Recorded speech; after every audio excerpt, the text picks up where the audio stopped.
Guys, അപ്പോൾ രാവിലെ ധൃതിയിട്ട് പണിയൊക്കെ തീർത്ത് ഇത് കഴിച്ച് കുഞ്ഞിനെ കഴിപ്പിച്ചിട്ട് ഞങ്ങൾ കുഞ്ഞ് ഹോസ്പിറ്റലിൽ കാണിക്കാനായിട്ട് പോകണം. നമ്മൾ കഴിഞ്ഞ വീഡിയോയിൽ പറഞ്ഞ പോലെ കുഞ്ഞിപ്പെണ്ണിൻ്റെ മോണയിൽ ഒരു കുരു ഉണ്ടായിരുന്നല്ലോ, അത് കാണിക്കാനായിട്ട് പോകണം. അപ്പോൾ അതിനുവേണ്ടി ഞങ്ങൾ 8 മൈലിലോട്ട് ഇറക്കി ഞങ്ങൾ അവിടുന്ന് കോട്ടയത്തിന് ബസ്സിന് പോയി.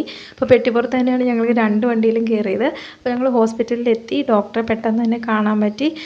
എല്ലാം ചെക്ക് ചെയ്ത് ടാബ്ലറ്റൊക്കെ കൊടുത്തു. വേറെ കുഴപ്പമൊന്നും ഇല്ലയെന്ന് പറഞ്ഞു. ഇനിയിപ്പോൾ 2 ആഴ്ച കഴിഞ്ഞിട്ട് ചെല്ലണം. അവിടുന്ന് ഞങ്ങൾ വീണ്ടും ബസ്സിൽ കയറി കോട്ടയത്ത് എത്തി. കുഞ്ഞിൻ്റെ ഫേവറേറ്റ് ബേക്കറിയായ കേറ്റേഴ്സിൽ കയറിയിട്ട് അവൾക്ക് ഇഷ്ടപ്പെട്ട കട്ട്ലറ്റും അതുപോലെ തന്നെ ബർഗർ ഓർ സാൻഡ്വിച്ചാണ് അവൾക്ക് ഇഷ്ടം. അപ്പോൾ ഇന്ന് സാൻഡ്വിച്ചായിരുന്നു അവൾ കഴിച്ചത്. അപ്പോൾ അത് ഓർഡർ ചെയ്ത് ഞങ്ങൾ കഴിച്ചു. അപ്പോൾ നല്ലൊരു ഫ്രഷ് ലൈം കൂടെ കുടിച്ചു. പിന്നെ തിരിച്ച് ഞങ്ങൾ കുഞ്ഞിക്ക് യൂണിഫോമിന് അളവെടുക്കാനായിട്ട് വന്നു. അത് കഴിഞ്ഞ് എൻ്റെ ലൈസൻസ് വന്നിരിക്കാൻ പറഞ്ഞിട്ട് കുറേ മാസമായിരുന്നു അവിടെ പോയിട്ട്, പാമ്പാടിയിൽ പോയിട്ട് അതൊക്കെ വാങ്ങി. പിന്നെ ഞങ്ങൾ അവിടുന്ന് ബസ്സിൽ കയറിയിട്ട് തിരിച്ചു വന്നു. ആ പെട്ടിപ്പുറം ലോക്കായിരുന്നു, അതുകൊണ്ട് പെട്ടിപ്പുറം കിട്ടിയില്ല. തിരിച്ചു വന്ന് പനുവേട്ടൻ ഉണ്ടായിരുന്നു. ഞങ്ങൾ തിരിച്ച് വീട്ടിലെത്തി. ടാറ്റ ബൈ.